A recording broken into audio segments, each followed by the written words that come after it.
Assalamualaikum warahmatullahi wabarakatuh. Video ini berisi penjelasan mengenai tindak ujaran dan contohnya.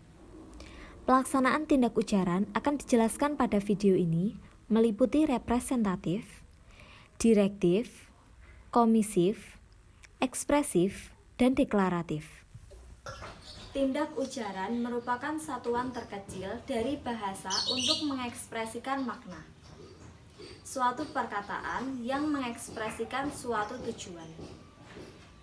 Biasanya, tindak ujaran berbentuk satu kalimat, tetapi dapat pula berbentuk kata atau anak kalimat.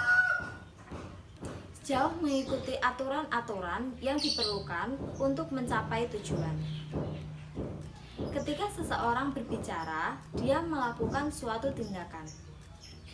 Tindakan tersebut dapat berupa menyatakan, bertanya, memerintah, menjanjikan, atau berbagai tindakan lainnya. Dengan demikian, ujaran dianggap sebagai bentuk tindakan atau perilaku yang bertujuan.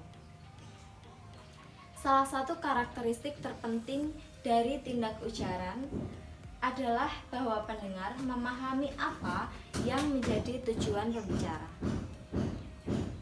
Tindak ujaran ini dalam bidang pragmatik dikenal dengan istilah tindak tutur.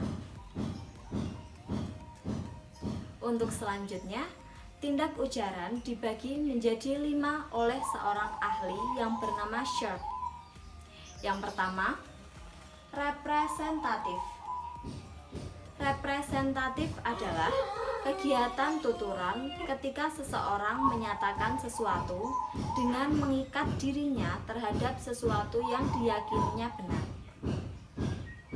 Pernyataan ini dapat berupa sesuatu tentang keadaan di dunia dengan mengandung kebenaran.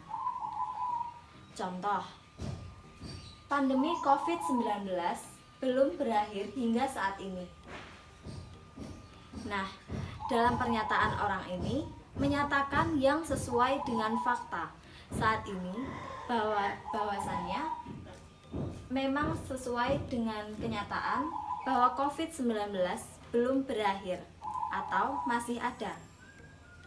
Nah, artinya kalimat tersebut merepresentasikan fakta kenyataan yang ada. Yang kedua, tindak ujaran direktif.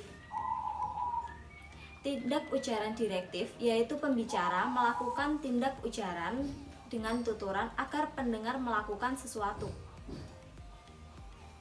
Wujud tindakan ini dapat berupa memerintah atau menyuruh. Seperti contoh, tolong ambilkan buku saya di kamar. Lalu ada juga tindakan melarang, seperti jangan sentuh benda saya. Yang ketiga, tindakan memohon atau meminta. Kalau kamu ke Borobudur, mampir dong ke rumah saya. Nah, jadi tindak ujaran direktif ini membuat orang lain atau pendengar untuk melakukan sesuatu.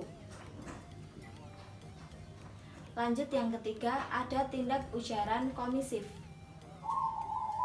Tindak ujaran komisif ini hampir sama dengan tindak ujaran sebelumnya, tindak ujaran direktif.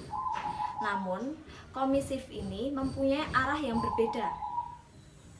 Pada ujaran komisif, perintah itu diarahkan kepada pembicara sendiri atau menyuruh dirinya sendiri pada peristiwa sekarang atau yang akan datang. Kata-kata seperti berjanji, bersumpah, bertekad, ataupun nazar termasuk dalam kategori komisif. Seperti dalam contoh, saya berjanji akan mencintaimu selamanya. Saya bersumpah untuk membalas semua kebaikanmu.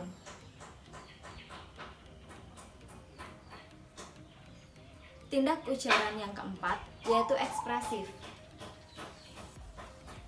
yang berarti tindakan ujaran yang dipakai oleh pembicara ketika dia ingin menyatakan keadaan psikologis dia mengenai sesuatu.